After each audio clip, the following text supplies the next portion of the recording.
It is Monday, October 26th. I'm Sam Cedar. And I'm Lucy Steiner. Which one of these stories will you be talking about today?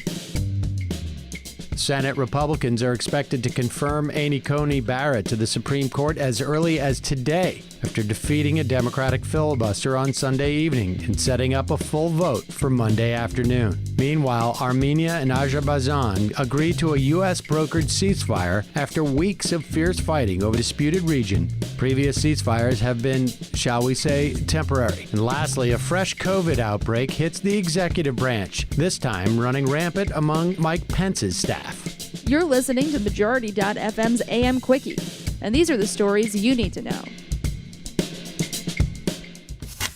Amy Coney Barrett, Trump's latest pick for the Supreme Court, could see a full confirmation vote in the Senate as early as today. Barring a dramatic switch in personal priorities by multiple Republican members of Congress, she will almost certainly be confirmed. Republicans, led by Majority Leader Mitch McConnell, have been pushing hard for Barrett's confirmation, overwhelming lackluster Democratic resistance. On Sunday night, Republicans successfully voted to blow past a Democratic filibuster, despite the fact that Susan Collins and Lisa Murkowski stood with the Democrats. And that's as far as Murkowski's courage went, as she's expected to vote with her party tomorrow. McConnell is expected to keep the Senate in session overnight to hit the minimum 30 hours between votes and then push for a full Senate confirmation vote on Monday night. He's got the votes to do it, which means Trump could have sealed off the seat in just hours after you hear this. As I'm sure you know, that would give the GOP a 6-3 conservative majority on the court. The only way back, of course, is to pack the court with new judges. Nothing in the Constitution forbids that, but Democrats are still scared to commit to it for reasons that are probably only understandable if you have terminal centrist brain. But to even get to that point,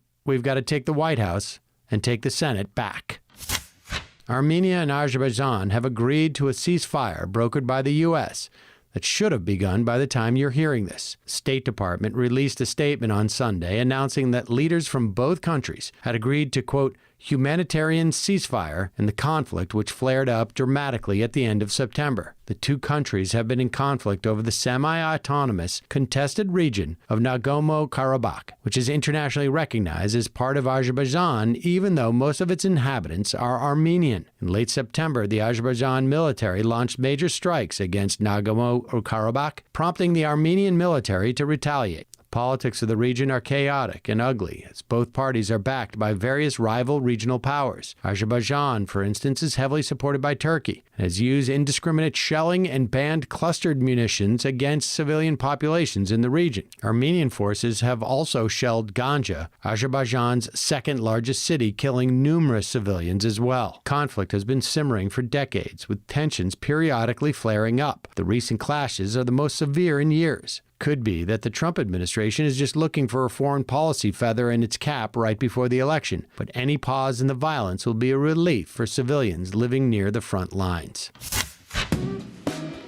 Majority.fm's AM Quickie is fueled by JustCoffee.coop. Just Coffee is a worker-owned coffee roaster based in Madison, Wisconsin that has sponsored the Majority Report for nearly a decade. Check out their collection of fair trade roasts, including our own Majority Report blend. And regardless of what you order, receive 10% off your order when you use the code MAJORITY at checkout. And all shipping is free. That's coupon code MAJORITY at JustCoffee.coop. A new outbreak of coronavirus has hit the executive branch. This time, it's Vice President Pence's team that has it. The VP himself, of course, is going about his day like nothing is wrong because he is a soulless automaton who knows nothing other than sit in a chair, blink, and get oddly straight haircut. To set the stage here, Pence's Chief of Staff, Mark Short, and at least 3 other members of his staff have tested positive for the disease. Despite the fact that Short is in close daily contact with Pence, the VP isn't going to stop campaigning, refusing to quarantine because he claims he's essential personnel. There really isn't any other word for that than grossly negligent. But hey, it's Mike Pence. It's also pretty much in line with what the rest of the White House is thinking. In a live interview on Sunday, Trump's Chief of Staff, Mark Meadows, said, quote, "We're not going to control the pandemic," end quote. Meadows' reasoning, as told to CNN's Jake Tapper, is that the coronavirus is a contagious disease, which, fact-checked, true. But what he was essentially saying is that the administration was instead going to focus on vaccines and treatments for the disease rather than try and control its spread. This has been de facto White House policy for basically the entire duration of the pandemic, as it's far easier to hold out for hope for miracle cures than it is to actually implement productive public health policy. But it's still a bit shocking to hear it laid out in such plain terms. Oh, and one last thing, P.S. Vice President Mike Pence? He's the head of the coronavirus task force. Those people in his office who got coronavirus, they work for the guy who's in charge of the coronavirus task force. Yeah. And now for some quicker quickies. Quicker Quickie. Axios reports that following the election, Trump plans to almost immediately fire the CIA director, the FBI director, and the Secretary of Defense. While we're not going to lose sleep over a bunch of spies losing their jobs, it does suggest that he would replace them with even more barbaric sycophants if he wins another term. Throughout all this political drama, the pandemic grinds on. Utah's ICUs are preparing to ration care as new virus cases shatter records and a flood of patients overwhelm existing networks. The state's doctors see no indications that their spike will slow down, which could set up a grim outlook for many patients in just a matter of weeks. Some good news from Washington State. The Department of Agriculture successfully vacuumed the first nest of murder hornets out of a tree near the city of Blaine. So that's at least one thing we can worry just a little bit less about. Finally, early voting began in many states over the weekend, and the first numbers coming in are nothing short of staggering, especially in swing states like Texas. In that state, for instance, 6.4 million people have already voted, which is almost as many as 2012 and 2016, with more than a week to go before the election. Quicker Quickie.